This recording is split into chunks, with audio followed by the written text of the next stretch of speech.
Hi, ഞാനിന്ന് വന്നിരിക്കുന്നത് ഒരു നാടൻ ചിക്കൻ റോസ്റ്റിൻ്റെ റെസിപ്പി ആയിട്ടാണ്. ഇതിൻ്റെ പേരാണ് ചിക്കൻ ഉള്ളി മുളക്. ഇത് ഞാനിവിടെ അടുത്തൊരു റെസ്റ്റോറൻറ്റിൽ നിന്നാണ് കഴിച്ചത്. നല്ല ടേസ്റ്റ് ആയിരുന്നു. അപ്പോൾ ഇത് ഞാൻ വീട്ടിൽ ട്രൈ ചെയ്ത് നോക്കിയപ്പോഴും അതേ ടേസ്റ്റിൽ തന്നെ ഉണ്ടാക്കിയെടുക്കാൻ പറ്റി. തയ്യാറാക്കി എടുക്കാനും എളുപ്പമാണ്. അപ്പോൾ നമുക്ക് റെസിപ്പി എങ്ങനെയാണെന്ന് നോക്കാം. ആദ്യം നമുക്ക് 3 ടേബിൾ സ്പൂൺ വെളിച്ചെണ്ണ ചൂടാക്കിയെടുക്കാം. നമ്മൾ നാടൻ രീതിയിലുള്ള റോസ്റ്റാണ് ഉണ്ടാക്കിയെടുക്കുന്നത്. അപ്പോൾ വെളിച്ചെണ്ണയിൽ ചെയ്താൽ മാത്രമേ അതേ രുചി കിട്ടുള്ളൂ. വെളിച്ചെണ്ണ ചൂടായിട്ട് വരുമ്പോൾ 8 വറ്റൽമുളക് ചേർത്തിട്ട് നമുക്ക് ചെറുതായിട്ടൊന്ന് വറുത്തെടുക്കാം. കരിഞ്ഞു പോകരുത്, ചെറുതായിട്ടൊന്ന് ചൂടാക്കി എടുത്താൽ മതി. ഒരു 30 സെക്കൻഡ് മീഡിയം തീയിലിട്ടിട്ട് വറുത്തെടുക്കാം. അപ്പോൾ ഇത് റെഡി ആയിട്ടുണ്ട്. ഇത് നമുക്ക് പാത്രത്തിലോട്ട് മാറ്റി വയ്ക്കാം.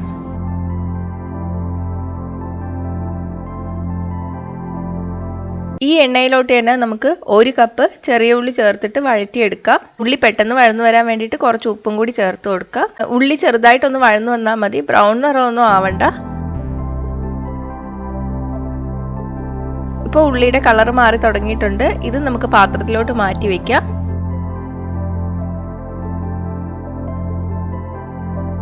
ഉള്ളിയും വറ്റൽമുളകും ഇനി ഒന്ന് തണുക്കാൻ വേണ്ടിയിട്ട് വെക്കാം. തണുത്തതിന് ശേഷം നമുക്ക് മിക്സിയുടെ ചെറിയ ജാറിലിട്ടിട്ട് പസ് ബട്ടൺ അമർത്തിയിട്ട് ഒന്ന് ചതച്ചെടുക്കാം. അരച്ചെടുക്കരുണ്ട, ചെറുതായിട്ടൊന്ന് ചതച്ചെടുത്താൽ മതി. നമ്മൾ നേരത്തെ ഉള്ളിയും മുളകും വറുത്തെടുത്തതിൽ കുറച്ച് എണ്ണ ബാക്കിയുണ്ട്. ഇതിലോട്ട് നമുക്ക് 1 ടേബിൾ സ്പൂൺ ഇഞ്ചി ചെറുതായിട്ട് അരിഞ്ഞതും 6 വെളുത്തുള്ളി ചെറുതായിട്ട് അരിഞ്ഞതും ചേർത്ത് കൊടുക്കാം. ചെറിയ വെളുത്തുള്ളി ആണെങ്കിൽ 8-9 എണ്ണം വരെ ചേർക്കാം. ഇനി ഇഞ്ചിയുടെയും വെളുത്തുള്ളിയുടെയും പച്ചമണം ഒന്ന് മാറി വരണം. ഒരു തണ്ട് കറിവേപ്പില. ഇനി ഇതിലോട്ട് നമ്മൾ ചതച്ചു വെച്ചിരിക്കുന്ന ഉള്ളിയും മുളകും കൂടി ചേർത്ത് കൊടുക്കാം. 1 മിനിറ്റ് ഒന്ന് മീഡിയം തീയിൽ വഴറ്റിയെടുക്കാം. 1 മിനിറ്റ് കഴിയുമ്പോൾ നമുക്ക് പൊടികൾ ചേർത്ത് കൊടുക്കാം. 1/4 ടീസ്പൂൺ മഞ്ഞൾപ്പൊടി, 1/2 ടീസ്പൂൺ കാശ്മീരി മുളക് പൊടി. ഞാനിപ്പോൾ 1/2 ടീസ്പൂൺ മുളക് പൊടിയെ ചേർക്കുന്നുള്ളൂ. എരിവിന് വേണ്ടിയിട്ട് നമ്മൾ വറ്റൽമുളക് ചേർത്തിട്ടുണ്ട്. അപ്പോൾ കുറച്ചൊന്ന് വെന്ത് വരുമ്പോഴേ അതിൻ്റെ എരിവ് നമുക്ക് കറക്റ്റ് അറിയാൻ പറ്റുള്ളൂ. ഇപ്പോഴേ കൂടുതൽ മുളക് പൊടി ചേർത്താൽ എരിവ് കൂടിപ്പോവും. അപ്പോൾ കുറച്ചൊന്ന് വെന്തതിന് ശേഷം ആവശ്യമാണെങ്കിൽ പിന്നെ ചേർക്കാം.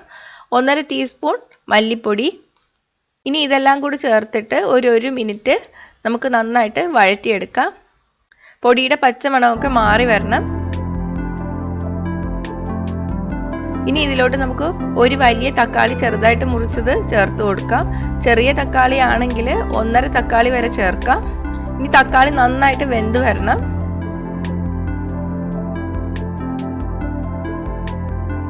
ഇപ്പോൾ തക്കാളി വെന്ത് ഉടഞ്ഞു വന്നിട്ടുണ്ട്. ഇതിലോട്ട് നമുക്ക് ചിക്കൻ ചേർത്ത് കൊടുക്കാം. ഞാനിവിടെ 1/2 കിലോ ചിക്കനാണ് എടുത്തിരിക്കുന്നത്. ചിക്കൻ ചെറിയ പീസസ് ആയിട്ടല്ലെങ്കിൽ മീഡിയം സൈസ് പീസായിട്ട് കട്ട് ചെയ്തെടുക്കുന്നതാണ് നല്ലത്. ഇളക്കി കൊടുക്കാം. 1/4 കപ്പ് വെള്ളം കൂടി ചേർത്ത് കൊടുക്കാം. നമ്മളിത് ഒരു സെമി തിക്ക് ഗ്രേവി ആയിട്ടാണ് ഉണ്ടാക്കിയെടുക്കുന്നത്. അതുകൊണ്ട് നമുക്ക് കൂടുതൽ വെള്ളം ചേർക്കേണ്ട ആവശ്യമില്ല. 1/4 കപ്പ് വെള്ളം ചേർത്താൽ മതി. ബാക്കി ചിക്കനിൽ നിന്ന് തന്നെ വെള്ളം ഇറങ്ങി വരും. ഉപ്പ് കുറവാണെങ്കിൽ ചേർത്ത് കൊടുക്കാം.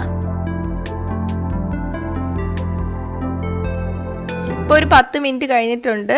ചിക്കനിൽ നിന്നുള്ള വെള്ളവും കൂടി ഇറങ്ങി വന്നിട്ടുണ്ട്. ഈ സമയത്ത് നമുക്ക് എരിവ് നോക്കാം.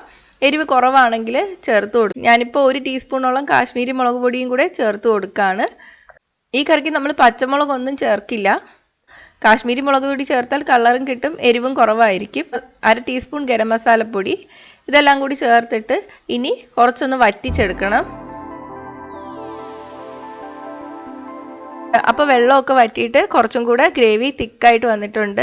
ഞാൻ ഇത് വെച്ചിട്ട് തീ ഓഫ് ചെയ്യാണ്. നിങ്ങൾക്ക് വേണമെങ്കിൽ കുറച്ചും കൂടെ ഡ്രൈ ആയിട്ട് എടുക്കാം.